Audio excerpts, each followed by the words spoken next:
All right, you're just gonna have to excuse the mess. I'm just trying to get done with these Whippens, but I wanted to document what I'm doing to them and how it's going. So right now at this point, I'm just cleaning them up and getting them ready to put the new parts on. I think that's quicker, just go through them all. So first thing I do is take this spring off, the jack spring. You got to be careful because it's hide glued, and I don't want to break it because it'll leave a bunch of it down in there. So you just carefully pull it out. There we go, we got the entire thing. All right, so we did that. Now take a little bit of steel wool, and this was all rusty. I've already got that with a wire brush on a drill press. Carefully. Now polish this up with some 4/0 steel wool. Makes a huge difference, nice and smooth. All right, do the same thing here. Rotate this around. Make sure I'm actually getting this in the film. Yeah. Okay. Polish that good. All right, got that. Now, this is the adjustment for the player, the pneumatics.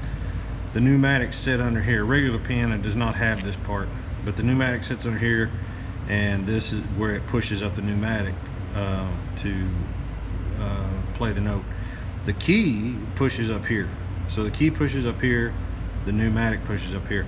This is you can adjust this, but being that it's that old, I'm going through and just taking each one and just making sure it's loose, because a lot of them are really tight. Just make sure it's loose so I can adjust it when time comes. So polish that, remove screw loose, done that. Now I'm going to take this little X-Acto knife. I'm going to trim off this button, this felt button. I've got new ones. I can replace it.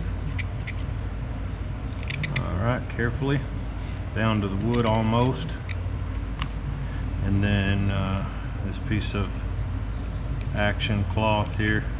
There's another thing I'm worried about. If any of you happen to watch this, I couldn't find the exact cloth.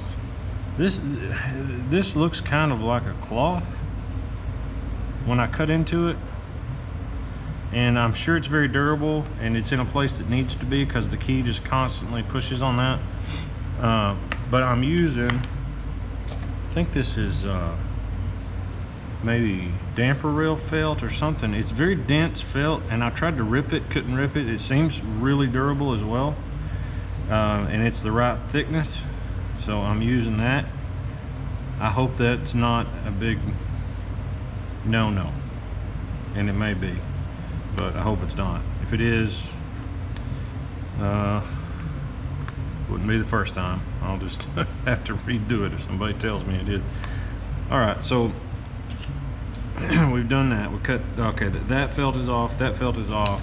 Then we've got the catcher felt, and I've got new catcher felt, so I'm gonna take that off. Down to the wood. All right, almost. A little scrape. All right, that's ready to go. This felt I'm not replacing. Probably should, but I've decided against it. It's good and dense, so I don't see any problems with it. So then the last thing I do is remove the hundreds of years of dirt, or the best I can. Brush it out, clean it up.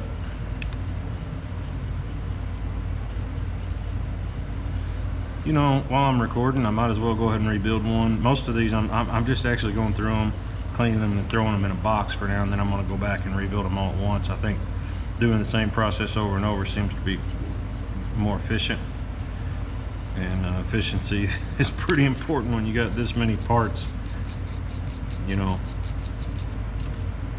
So there's that.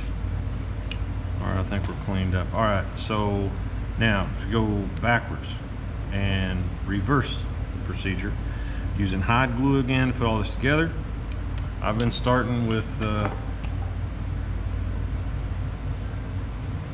this right here. And I've noticed like if I put quite a bit of hot glue, I think that's a good thing in this case, because the felt seems to soak it up.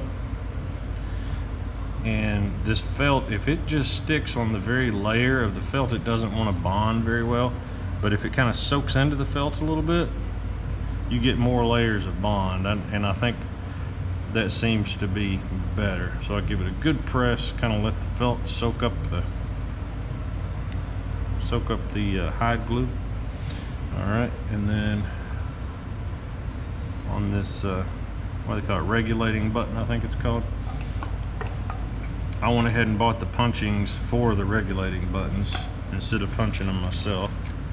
So they're already pre-made, and I ordered them by size and by density and by thickness. So this is what was on it originally, I think, hopefully. All right, got that. Now the hammer, or the catcher felt, I'm going to wait until I put the spring on, and I've got brand new springs right here, brand new jack springs, and they were originally put in, it looks like, with some hot hide glue just to hold them in place. All that really does is just hold it in place, because once it's installed in the piano, it can't really come out anyway. Okay, push that down. I'll take this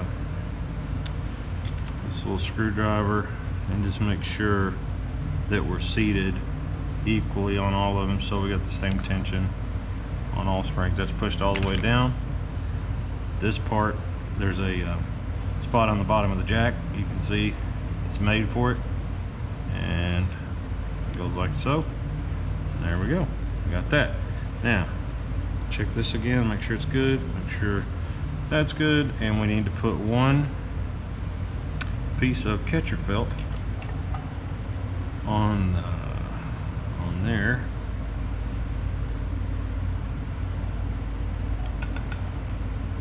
I'll load it up pretty good. This is kind of the same deal. I also bought these pre-cut,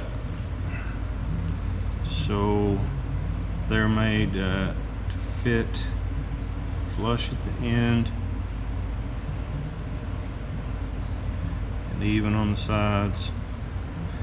A nice tight press, hold it in place.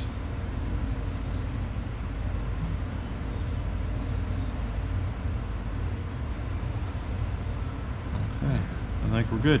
The spoon, I did polish the spoon up. I don't think I did that on camera, but I did polish the spoon with some steel wool, but they're actually pretty smooth, pretty polished anyway. So pretty good. We want to make sure these are in place and they stay in place. That looks good, that looks good, that looks good. The spring is in place. Now I'm going to lay it over here. I've got a spot, I just lay it to let it kind of cure for a bit, because I don't want to put them all in the same thing where they can be rubbing against each other if the glue is not completely dry. So there we go, there's the Whippens. I have recorded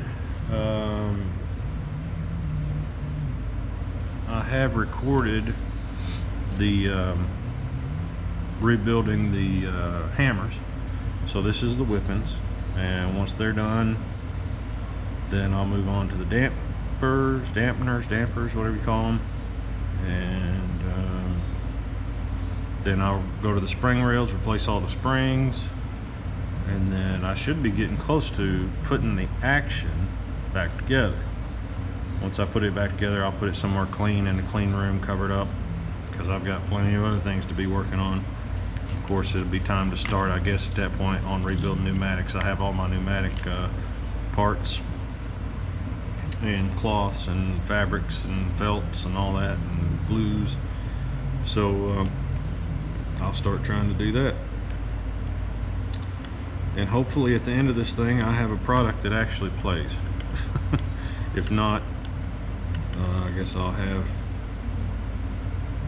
I know I can finish it pretty decent. I've done woodwork in the past, so if nothing else works, at least it'll be pretty to look at sitting in the house. But I'm going to be optimistic. I think it's all going to work. It looks like. I don't see why it shouldn't, and we'll hope for the best on it. Thank you. Any input, you know, anything that you see that, you know, I'm not one of those that gets mad if somebody criticizes if it's done in the correct way. Constructive criticism is a good thing. I think that's how we learn. So if you see anything that would improve